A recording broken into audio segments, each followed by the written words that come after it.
What's happening, everybody? Welcome back to Headbangers React. If this is your first time to the channel, I'm GoreCore, and today I have a special guest. This is Matt. Yeah, you guys remember me.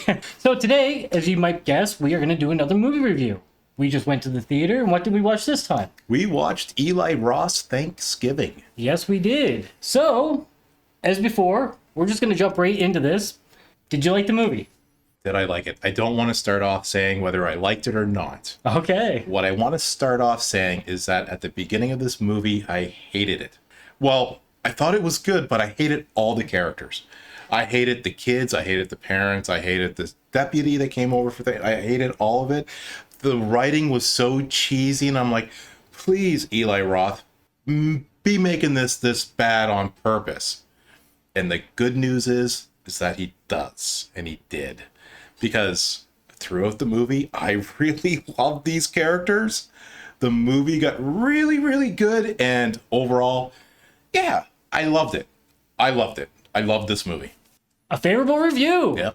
It was actually fun to go watch this one for sure. Yeah. I think we both said in the beginning of this movie, to be honest, our expectations for this really weren't that high. I was just looking for a cheesy slasher with some nice kills. When I saw the trailer for it, I thought, this looks like shit.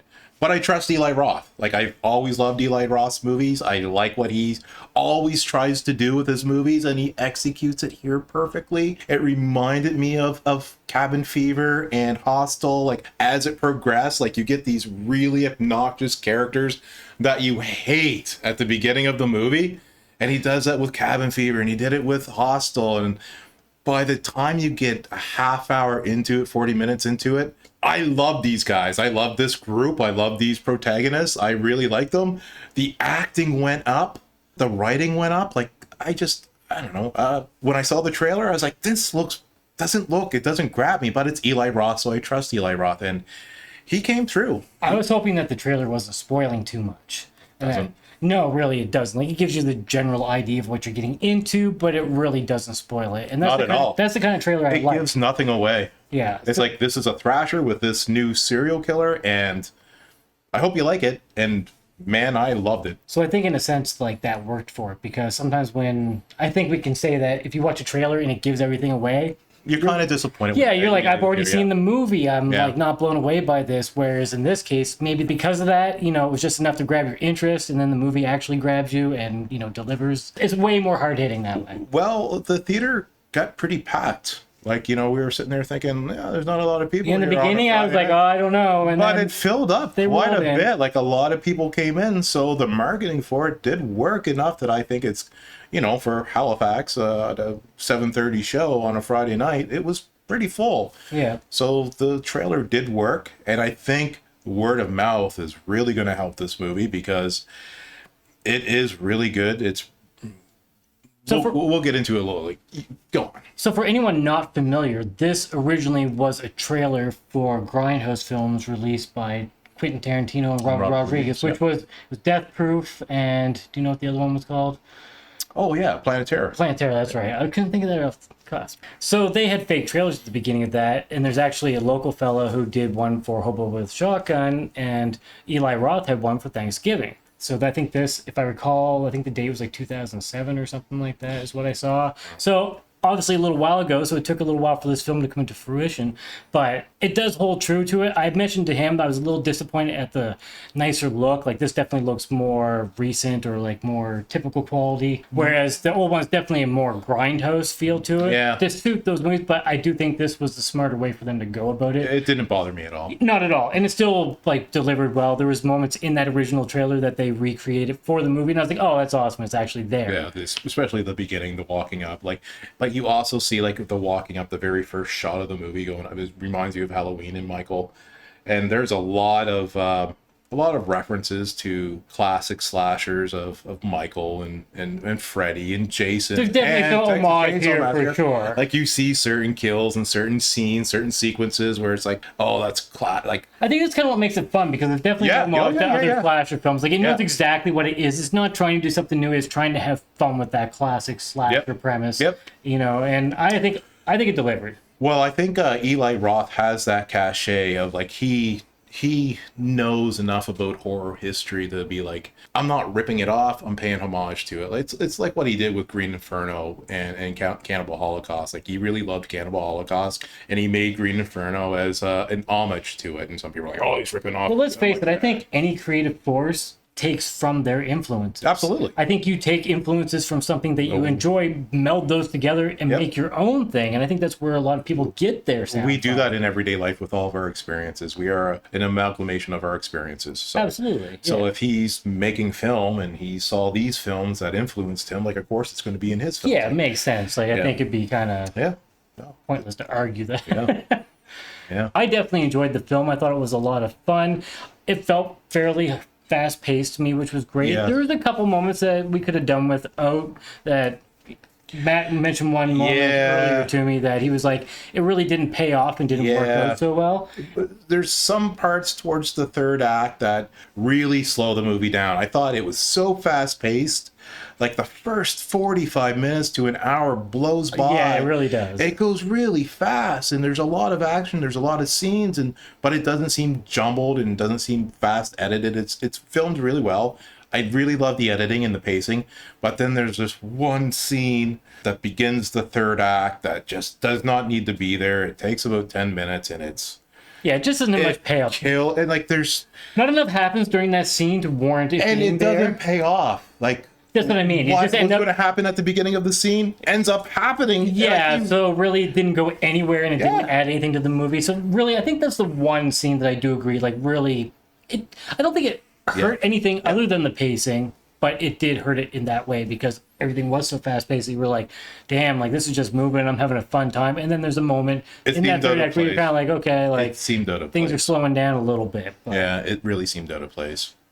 Like, just how the whole film went up until then, and then you get this fucking stalking scene, and it's like, it doesn't really. I kind of get it. It's the fake out thing where it's like, oh, we think this person's actually going to escape. Nah, they didn't get away. Psych. You know what I mean? It's one of those things. Spoiler. So, oh, I ruined You it. might want to edit that one out, man. I was being careful, but Nah. you're like, man. Nah, I'm not too worried on here. We'll give a warning about All right, spoilers. There's one spoiler. Yeah. But it's not a big spoiler. Yeah, you don't know who, you don't know what Yeah, I'm talking about. I mean, this could pertain to anybody. I don't think that's too bad. So, yeah, but that one was a little bit pointless. But other than that, I thought it was a lot of fun. It definitely had some great kills in it. Like, where would you put the gore on this? If you had to rate the gore out of 10, like, where does this land for you? I'm not Pretty gonna. more I'm hands not. up there. I'm not gonna mention her name because I don't want to give a spoiler. Okay. He doesn't want to pull a cord. Yeah, I'm not gonna pour GoreCore on you, but there's one kill that happens just before the third act starts, and it involves a table saw. And I thought that kill was perfect. It's a good one. But the whole sequence leading up to it, like, there is a bit of a stalking in that scene. Yeah. Where she ends up, or they end up. And Spoilers. yeah, spoiler. It's a great scene. That kill was the best. That's not to say the rest of the kills aren't great. There's definitely a scene that I would consider to be the most shocking one. Which Where it really just started to ramp up, and I was like, oh, okay, that happened. I was like, yeah, this movie's going to have some good moments. yeah. Like, the beginning sequence, like when all the shit hits the fan at the very beginning, and won't give any Yeah. spoilers. Shit hits the beginning, right at the beginning of the movie, and you're seeing some pretty gnarly deaths. Yeah. Not kills. I'm Yeah. not going to say Yeah. they're kills. They're not kills, but they're deaths, and they're pretty gnarly. Like, he does that scene. It's a very fun scene, It's honestly. very, very good. Like, it's excellent. You're like, I hate him. I hate him. I hate that what they're doing. Yeah, these people are just But later on awful. in the movie, you're like, oh, I'm rooting for him. I hope nothing happens to them. Yeah, our main characters definitely, like, in the beginning, people feel annoying. You're like, oh, Oh, when God, they get these into the characters- car at the beginning of the movie, Yeah, and they're you're- like, yeah, I punch, like, just the whole, I'm like, I hope they all get killed. But then I'm like, oh, no. Yeah, you do definitely start to Yeah. warm up to them and stuff like that because they start to flesh out as characters more, and they're, you get some attachment to them, as you should, because there should be character development. I loved how he made me like these characters. Yeah. That was something I'm Yeah, like, because they're not characters that I think we would normally like. no. He makes us root for these characters. And I'm like, man, kudos. Like, I was ready to hate these characters throughout the movie. I don't know if I can give a solid rating for it because I'm kind of bouncing here. Like, I'm going to give it like a 7 or an 8 out of 10. Like, Yeah. that's where it's sitting for me. I don't think it was a masterpiece by any means. I think it was very entertaining. There's some good gore in it, some great kills. It's definitely fun. I really love this movie. But I give it a couple negative shots because of that one scene in the third act that just drags on. And It didn't bother me as much as him, but I did feel it was unnecessary. I didn't really like the climax much. Okay. I thought it was a cop-out. Okay. Was the killer who you thought it was going to be? It was one of the suspects, yeah. Okay. Cool. And I was expecting a little bit more. I was expecting a little bit more of a payoff. But the very, very end, I did like. And the post-credit scene, you have to stay for. Yeah, we actually didn't think there was one. I know, we were getting ready to walking head out, and then it's like, oh, post-credit scene. There is a post-credit scene. You have to watch it. And if you know Tim Dillon, it's awesome. He's in it for a couple scenes, and it's excellent. Like, his parts in it. If you like Tim Dillon, I love Tim Dillon. I'm not familiar with him, but he did look familiar, so. Great comic. Comics are usually actually great actors. He was really good in this. Yep. I know who you're talking about, so I mean, he did a fine job. Yeah, like, he's really good. Good on you, Tim. You can act.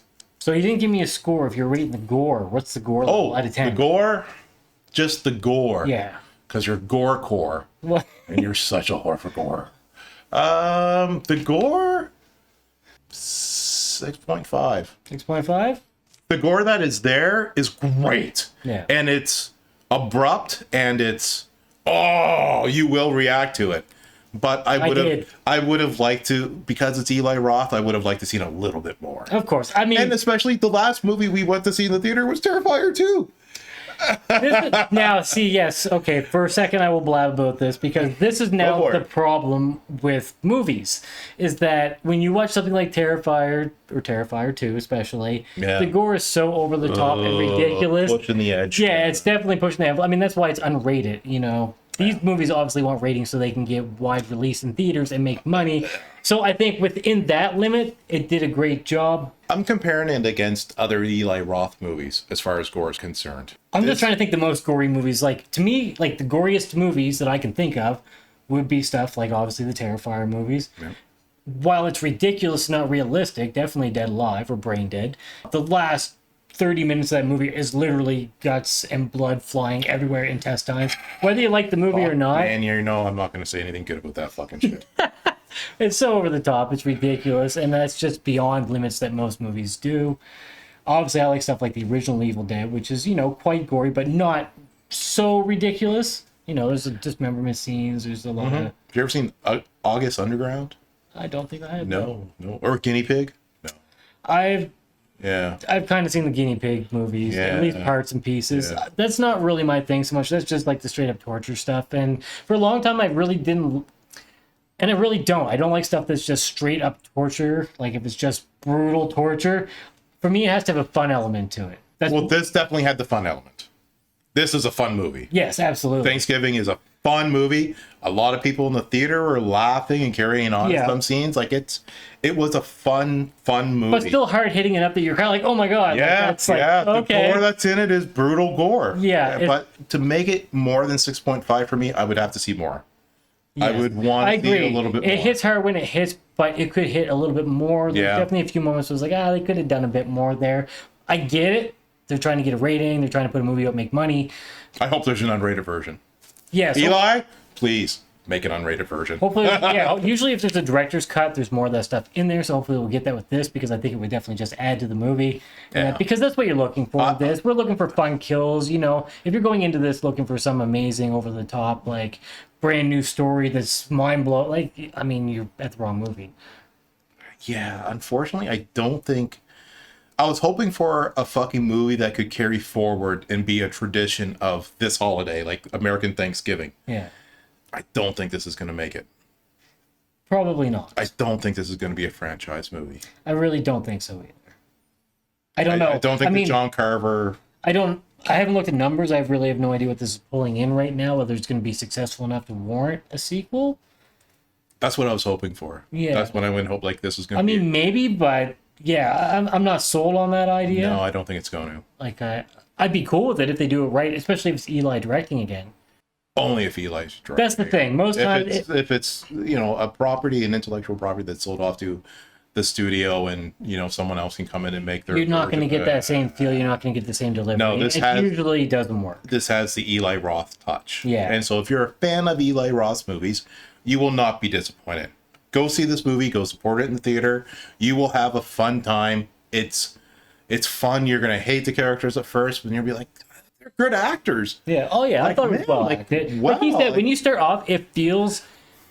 Because it was like, oh, the acting is bad here. So it's so cheesy. But it does feel intentionally bad. Yeah, like I said, I feel like as we further get into it, they actually start to flesh out his characters, and the acting does feel like it improves. Because I didn't feel that way later on in the movie.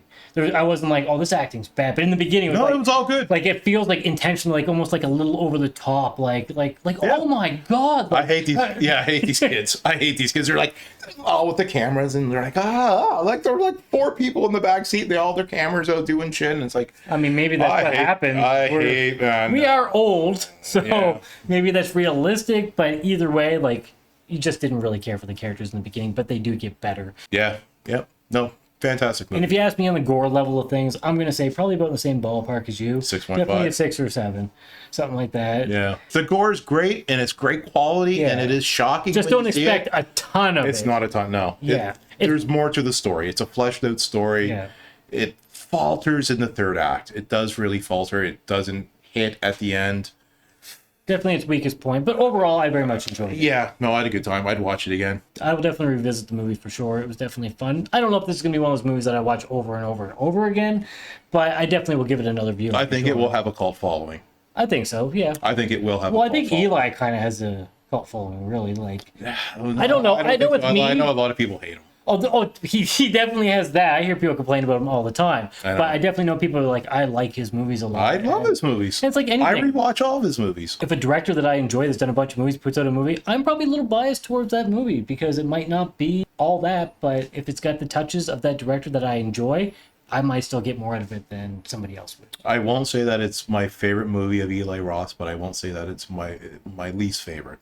I'm a little behind. I haven't watched all his movies, to be honest. I'm definitely a fan of Cabin Fever. I think that movie's a lot of fun. For me, this doesn't beat Cabin Fever, but I really like that movie, and obviously I've been a fan for it for a long time, so it feels a little bit more connected to me than this one I will does. say that it's a better movie than Cabin Fever. And that, so I will say that. In all honesty, a lot of people really didn't like Cabin Fever. Oh, I loved it. Okay. But for me, I really like... I like the outcome of Cabin Fever. I really love Green Inferno. Unfortunately, I haven't seen that. It's one I know a lot of people shit on it, but I love Green Inferno. Like, anytime you have a, hot blonde shitting herself in the fucking corner of a fucking wooden fucking cell, I'm all in. And plus, the first fucking kill scene that the cannibals have, man, like, that's legendary. Like, I love Green Inferno. Am I loop? You gotta watch it, man. I will watch it, absolutely. I have the DVD. I have the Blu-ray. DVD. What is this? 2004? Do you have anything to add? I say overall, definitely enjoyed the film. Like I said, definitely a 7 or 8 for me. He said an 8. I'm gonna give it an 8. Yeah, solid 8, maybe an 8.5. I was so happy seeing this movie. I was like, oh. I had a lot of fun with this. I was grinning ear to ear most of the time. We were laughing out loud. Like, the whole theater was laughing out loud at some of the, like, it's really good. Yeah, it was a lot of fun for sure. Like, if you want to go to the movies with some friends and have a great time, this is definitely one to go watch because it was a blast. Yeah, like, it was fun, man. Like, it's good. It's coherent. It's a good story. It's, He's a little disappointed with the third act. I'm not too bad with it. I mean, to me, like I said, my expectations weren't super high going in. Mine were very low. So, it exceeded my expectations. Exactly. So it definitely delivered there, which definitely helps. I think if my expectations had been higher, then yeah, maybe I would have been a bit let down. But overall, this play was a lot of fun. It was an absolute blast. I had a great time. I thought the actors were great. Yeah, I think everybody did a great job. Yeah, because I hated them at first and I loved them at the end, and like, they were good at the end. Like, I think there's going to be a couple superstars that come out of this movie. Oh, I'm sure you'll see them in I think there's else, a couple of actors that are actors, actresses that are going to come out and be like they're going to be stars. It usually happens. Most people, okay, I won't say most people, but there's a lot of actors and actresses that start off in low budget stuff, and you'll see them later on. I've gone back and watched horror movies, and you're like, oh, they were in this, because you didn't know who they were at the time. Yep. Now they're a big deal, and you're like, oh, okay. See Leprechaun? Are you talking Jennifer about? You're Aniston? talking about that, Jennifer. Yeah, it's like, The one example. You're like, all the hot actresses start out in horror movies. No, they don't. Not all of them. One did. Jennifer Aniston before her nose job in Friends. You ever see Leprechaun? Of course you're going to say, there's all kinds that's embarrassing. No, there's not. Go see this movie. So I think we both agree this was definitely a fun movie, an absolute blast to watch. So if you're thinking about going to the theater with your friends, I highly recommend this one, especially if you're a fan of slashers. Thank you so much for watching this video. Definitely appreciate you taking the time to do so. If you have a moment, click on those socials down below. Impale that like button. And if you want to get our future updates, stab the notification bell. And also, don't forget to hit that subscribe button. Thank you so much for coming on the episode once again, man. Awesome for having me, man. Thank you. Thank Absolute you. blast. I'm sure we'll do this again. Have a great time. Awesome. We'll see you soon. Cheers, everybody.